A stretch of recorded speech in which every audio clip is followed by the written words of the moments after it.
In the year 2019, a little girl writes a letter where she describes how she will never change or grow up, which she can't take anymore. She leaves the house to watch the sunrise, and when she looks up, we see her yellow eyes. She's a vampire. As soon as the sun comes up, her entire body burns. Then we're shown the world is empty during the day. Because of a plague caused by an infected bat in 2009, most of mankind has become vampires. The human population is plummeting, and researchers are starting to look for blood substitutes to keep the vampire population fed, while a small group of them fight for human rights, since they are being hunted and farmed. When night falls, the world comes alive again. We see vampires go on their normal lives as humans used to do, hanging out or going to work. There's even a hobo vampire begging for blood that threatens a random citizen. The police electrocute him for it. Meanwhile, taking his car and then the subway for work is our protagonist, Edward Dalton. He works as a hematologist for Bromley Marks, a pharmaceutical company and important blood supplier. After going through security at the building's entrance, Edward passes by the rooms with the machines that farm humans, which he hates, before going to his lab. He's working on trying to find a blood substitute, but his latest try is also a failure. Afterward, he has a meeting with his boss, Charles Bromley, his lab partner, Christopher Caruso, a commissioner, and an army officer. The commissioner informs them of the results of the experiment they've conducted on a death row inmate. He was selected for a study on the effects of blood deprivation. The lack of blood caused a complete degeneration of the brain's frontal lobe. The first signs of it were his ears getting longer. He quickly deteriorated into a Nosferatu-like creature with no rationality or emotions. They call these creatures subsiders, and they're becoming a problem on the streets. Only 5% of human population is left, and if they don't find a substitute soon, they will all become subsiders. Bromley cuts in and takes Edward to his office for a private meeting, where Edward ignores the coffee with blood he's served, while Bromley tells him his story. He used to have cancer, but vampirism cured him. His daughter refused to turn though, and she ran away. He knows Edward pities humans, and so does he. That's why they need to begin the testing as soon as possible to save the human race. Edward goes to his lab and discusses this with Christopher, who after some hesitation, points out that the substitute is working on a monkey, so it's time to move on beyond animal testing. Moments later, the researchers begin the test while Bromley and some officers watch through a window. Edward slowly injects a substitute into a private's body, who at first feels fine, but once the whole dose is in, he pukes and starts convulsing, as nasty blisters appear all over his body. The researchers immediately move to hold him down, and inject him with epimony, which does stop his shaking and makes the blisters disappear, but a second later, his whole body explodes. Later that night, Edward leaves the office and drives home. He's watching the news on his car, which talks about riots related to blood rationing schemes, when he notices something wrong while scratching his ear. He opens his camera mirror and checks. His ears are starting to grow long. This distraction causes him not to see the car coming from the opposite direction. He manages to dodge at the last second and stops his vehicle, but the other car crashes against a fence. Edward comes out to help and takes an arrow to the arm. The people getting out of the other car are humans, and their leader, Audrey Bennett, has a crossbow to defend themselves from vampires. Suddenly, police cars can be heard approaching them, so Edward swears he just wants to help and asks the humans to get in his car, which they accept after some hesitation. Edward activates the car's daytime protection driving mode, which turns all the windows black, then takes out the arrow from his arm as the police arrive. While he lies to them and tells them which direction the humans ran to, Audrey finds Edward's ID badge and learns his occupation. After the police are gone, the humans get out of the car, and Audrey wishes Edward a happy birthday as they all leave.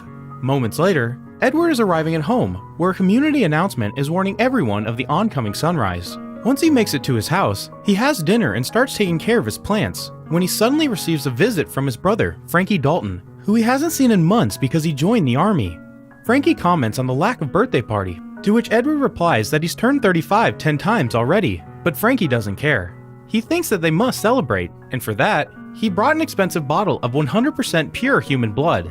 He pours 2 glasses as he teases his brother for drinking pig blood, but Edward turns it down. This enrages Frankie, who starts an old argument of theirs. Edward doesn't touch human blood, but still works for a company that farms people, which he sees as a necessary evil to be able to find a substitute. Yet he also looks down on Frankie for hunting humans for the army.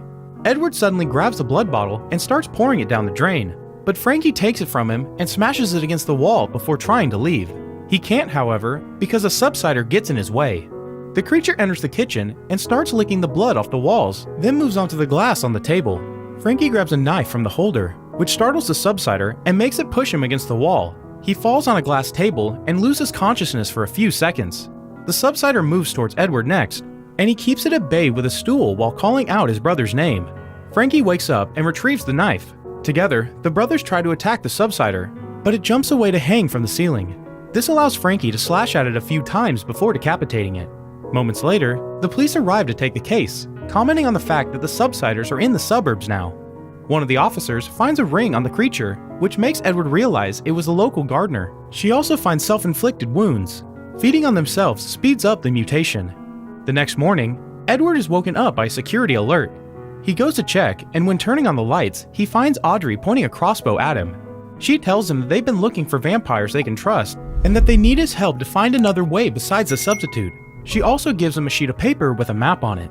Edward is suddenly distracted by a noise and turns around, allowing Audrey to silently leave. When he checks on the noise, it turns out to be Frankie, who asks Edward about the woman. Edward replies it's nothing. Later at night, the news shows investors are pulling their human supplies from Bromley's. Edward goes to work and meets with his boss to ask for a guarantee that the substitute would replace the need for human supply. Bromley replies that the majority of the population will be happy with it, but a small sector will always demand the real thing. Edward reminds him that would include Bromley's daughter before going back to his lab to stare at the map. When morning comes, Edward doesn't return home. He puts up the light protection on his car and follows the map into the countryside, where Audrey is already waiting for him and tells him to approach a big tree. He parks under the shadow of that tree, and after putting on his hat and sunglasses, he leaves the car. Always being careful not to step into the light, he approaches an old man, Lionel Elvis Cormack. This man used to be a vampire, yet he's human now.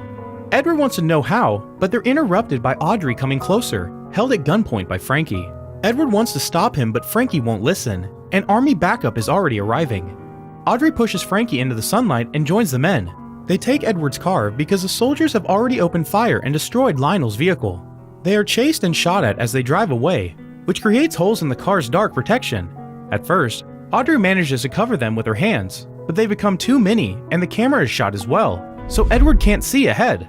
Lionel takes over the wheel so he can see the road through a hole and Edward can hide from the light. When they reach a dingy bridge, Lionel drives as fast as possible to cross it safely, but the military truck is too heavy and the bridge breaks under it, causing the truck to explode. The rest of the backup is left behind without a way to follow. After night falls, they park next to a river, and Lionel tells Edward his story.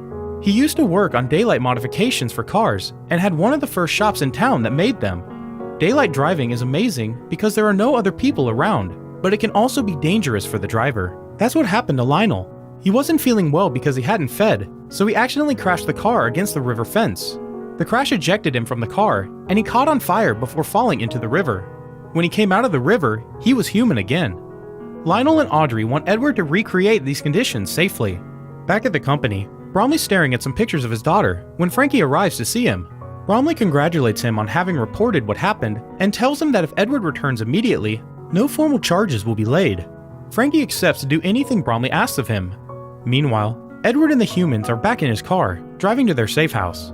Edward can't stop staring at Audrey's neck. When she notices this and his pointy ears, she cuts her hand and pours some blood into a cup for him to drink. He refuses at first, but Audrey needs to know that the other humans will be safe around him, so he accepts the cup and drinks it. A few hours later, they make it to a very old vineyard, where Edward meets other humans including Jarvis, who is leading a group of rescuers to find more humans. After entering the house, he also meets Senator Wes Turner, a vampire politician in favor of protecting human rights and finding a cure. After briefly cutting to Bromley, watching how one of his machines has lost all its humans, and his researchers taking out a body, we are shown a coffee stand at the subway station, where a man complains about his coffee not having enough blood. The employee tells him that 5% is as much as she's allowed to serve, but the man won't take no for an answer. He steals the blood bag, and when breaking it, he splashes everyone around him, sending them into a frenzy. The people riot and attack the coffee stand to steal more blood, causing the police to arrive to electrocute them into submission. The next morning at the vineyard, Edward takes some blood from Lionel to run some tests while he asks some questions about how he felt the day became human. Edward thinks maybe the only way to treat the blood is inside the body, controlling the daylight burn. Some hours later, when he leaves the lab to take a break, most humans move away from him. Audrey comes to tell him that they may fear him, but still think he can help. Edward confesses that he didn't want to turn, but Frankie betrayed him and turned him anyway. It's then that Edward notices the fermentation tanks, and after Audrey confirms that they're airtight, they go to look at them from the inside. The tanks have air extractors that would allow them to put out a fire, and Edward decides to use them for the experiment, so they start working on the necessary modifications. Later, in the middle of the night, we see Jarvis's group on the road taking a convoy of rescued humans to the vineyard, including Bromley's daughter, Allison. When a shock gives them a flat tire, they're forced to stop their cars. They get out with their weapons ready, but the army is surrounding them, and after a short shooting exchange, all humans are knocked out. Allison manages to contact the vineyard before she falls unconscious too. So when Frankie takes the walkie-talkie from her hands, they use it to track the call and find the location of the vineyard. At the vineyard, all the humans are grabbing their things and getting into their cars, ready to follow Tuner to his safe house. But Edward wants to stay behind because there won't be another chance to recreate the experiment, so Lionel and Audrey decide to stay behind as well and help. Back at Bromley's, Allison wakes up in her father's office and grabs a knife as he arrives to see her. Allison begs for her friends' lives, but Bromley says he is happy to see her, but as he hugs her, admits he can't do anything for her friends.